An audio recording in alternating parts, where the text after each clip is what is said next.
What's very unique about Paths Become Lines, this new album of us, is that it's the first time that it's really a mix of the composers who play also the instruments on this record. I think it really expresses the diversity of the members of the group and of our musical interests. Well, you know, every good composer is going to write things that are about him and about what he or she is interested in, and I think that's definitely true of, you know, the members of the quartet. We've all got skills, particular skill sets, and we bring our heritage and our interests to what we write.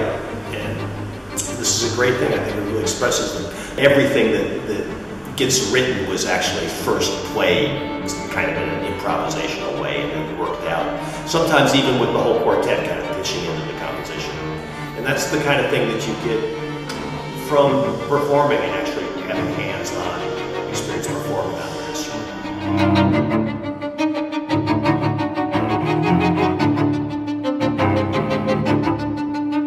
Jeremy's got, you know, his heavy metal with deep Missouri background.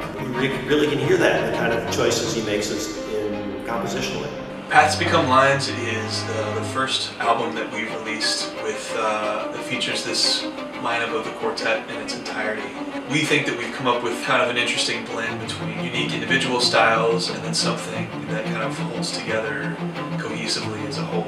The piece Paths Become Lines is a piece that I wrote for the group right after I joined a few years back. It's the first piece that I wrote for Sirius Quartet. Upon joining the group, I thought it was cool that the other guys were interested in my musical ideas and compositional ideas. In that way, it felt a lot more to me like a band, like one of the bands that I grew up playing in, and that we were all contributing equally to the musical content of the group.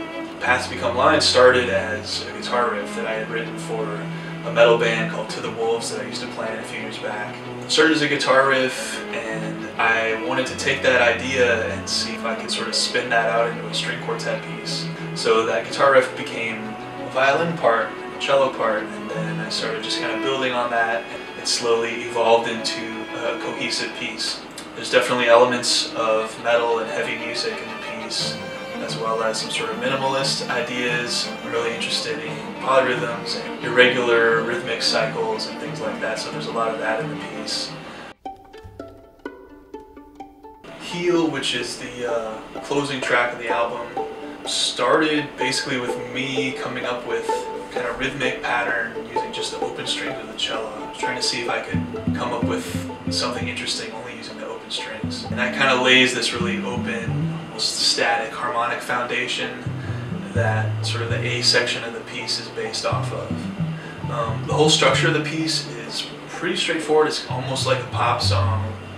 Gregor's got this, you know, he's part Czech, he's from Bodensee, he's got kind of a gypsy heritage to him, and he definitely brings that to his composing. The Warham Quartet was a commissioned composition by a friend of mine. His name is Brad Stevens. He's the chief editor of the Wall Street Journal, and it was for his wife's birthday, Corinna Walheim, who is the critic of the New York Times. So it was pretty tricky to write a piece like that for someone who knows so much about music. But it's my fourth string quartet, so I'm used to write for string quartet, and I'm writing for Sirius since a long time.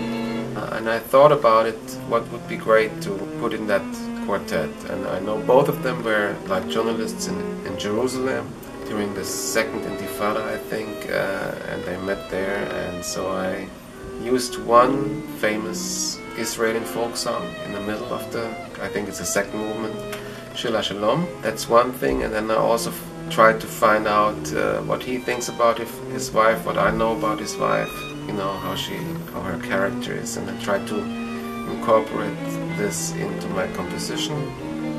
But you also hear my influences by the Eastern European composers like Schnittke, Penderecki, Lutoslavsky, and my other side, the jazz side, which has a lot of improvisations in each movement actually.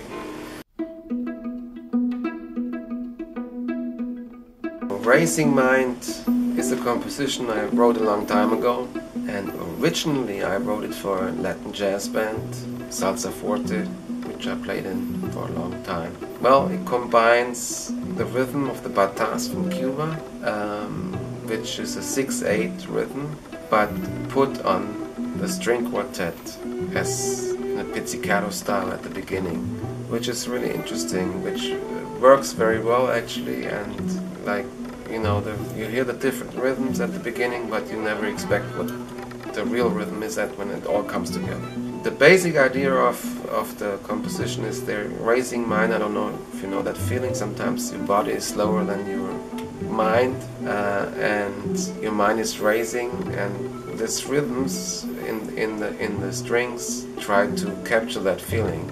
And then there's a very slow melody on top of it.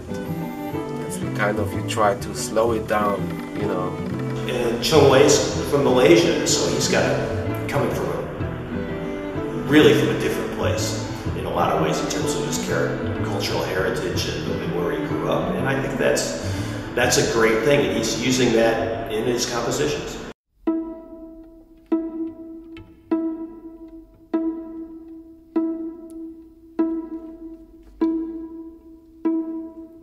Kaylee is a piece that I wrote a few years ago after attending a party.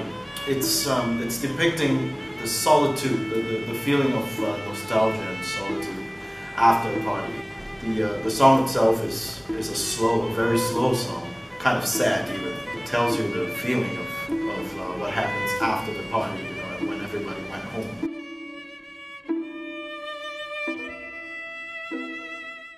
Well, Spidey Falls is a very lively or even funny piece that I started writing in the New York subway when I was on the way to rehearse with the quartet, making a parody of the 1970s and 60s cop shows on TV, you know, with funk music and all that, mixing it with some drum and bass element. Somewhat sounds like the 70s, and I also chose the title Spidey Falls because of the resemblance of the music that I hear when I watch the Spider-Man TV show back in the day, the very old version. Get in Line, it's basically an exploration of odd meters and whole tone scales. It's atonal.